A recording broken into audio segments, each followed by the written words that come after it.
Hey everyone, welcome back to the channel. If this is your first time here, hit that subscribe button and turn on the bell because we drop new videos every day. Today's episode, we're diving deep into one of the biggest banking scandals in United States history.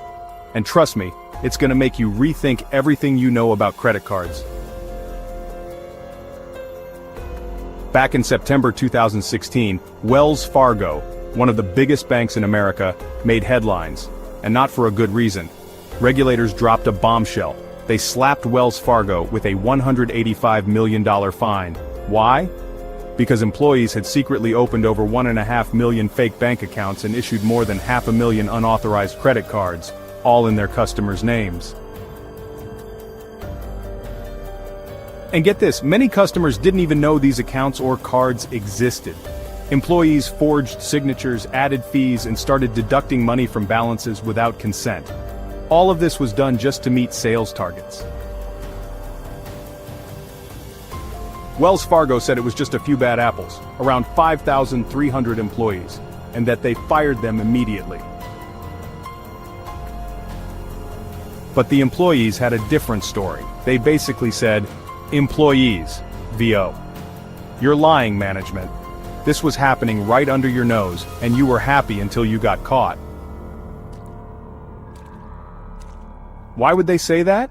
Because there was insane pressure from upper management to sell, sell, sell. Every employee was expected to sell at least 8 different banking products per customer, known internally as GR8, Grade 8. If someone already had a checking account, they'd push them to open a savings account. If they had a debit card, they wanted them to get a credit card. And if they already had one, well, maybe another one. For the wife, right? This practice is called, and it's super common in sales, but when it goes too far, like in this case, it becomes unethical, and even illegal. Now, before we go further, let's take a step back and talk about what credit cards actually are, because honestly, most people don't really understand how they work. There are 3 main types of bank cards. 1. Credit cards. These let you borrow money from the bank. 2. Debit cards. These use your own money from your bank account. And 3. Prepaid cards. These are loaded with money up front, like a gift card. The big difference? With credit cards, you're spending money you have yet. And that's where the profit machine kicks in for banks. Let's compare. With a debit card, you can only spend what you've already got. But with a credit card, you can buy stuff now and pay later, but with interest. That's why credit cards are the golden goose for banks. When you swipe your credit card at a store, something happens behind the scenes. Let's say you buy a watch for $100. The merchant accepts your card, you walk out with the watch, and you think that's it. But here's what actually happened. Your bank, called the issuer, approved the transaction and added that $100 to your balance. But the merchant didn't actually get the full $100. They got $98. Where'd the other $2 go? To processing fees, also known as interchange fees, which are split between your bank and the merchant's bank. That's why some small businesses hate credit card payments. Those fees add up fast. Still, banks don't make their real money from merchants. They make it from you, through fees and interest. Let's talk fees. There are 2 main types, service fees and penalty fees. Service fees include the card issuance fee, annual fee, ATM withdrawal fee, foreign transaction fee, balance transfer fee, inactivity fee, and replacement card fee. Penalty fees include the late payment fee and the over-the-limit fee. And then there's the big one, interest. This is where things get dangerous. When you use a credit card, the bank gives you a grace period, usually around 55 days, to pay off your balance without any interest. But if you don't pay it off in full, that's when the interest starts piling on.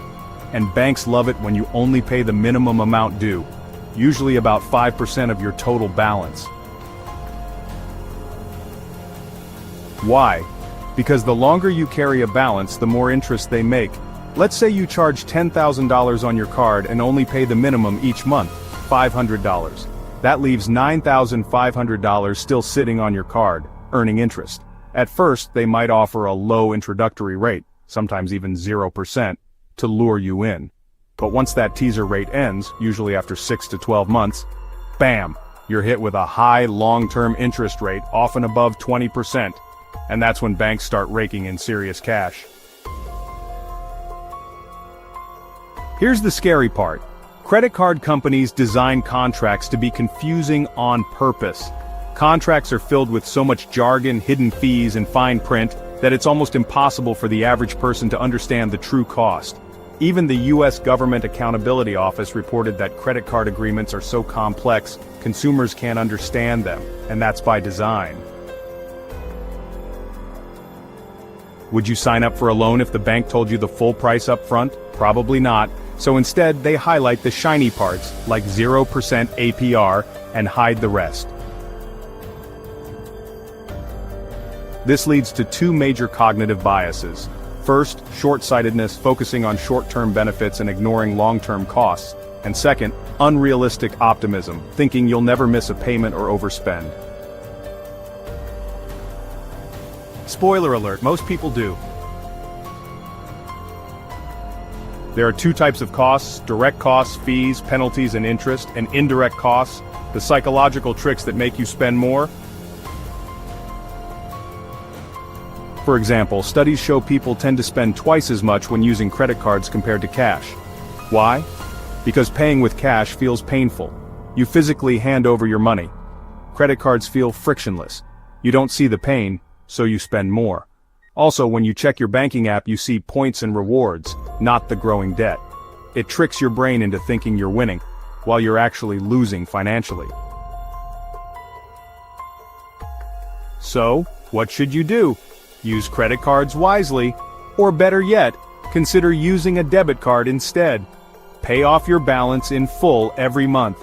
Don't fall into the trap of minimum payments. And remember, always leave home without your credit card. If you want to learn more about smart money habits, personal finance, or how to avoid getting tricked by financial institutions, make sure to subscribe and hit that notification bell. Thanks for watching today's episode. If you found this helpful, share it with a friend who needs to hear this. Until next time, stay curious, stay informed, and keep your finances strong. We'll see you in the next video.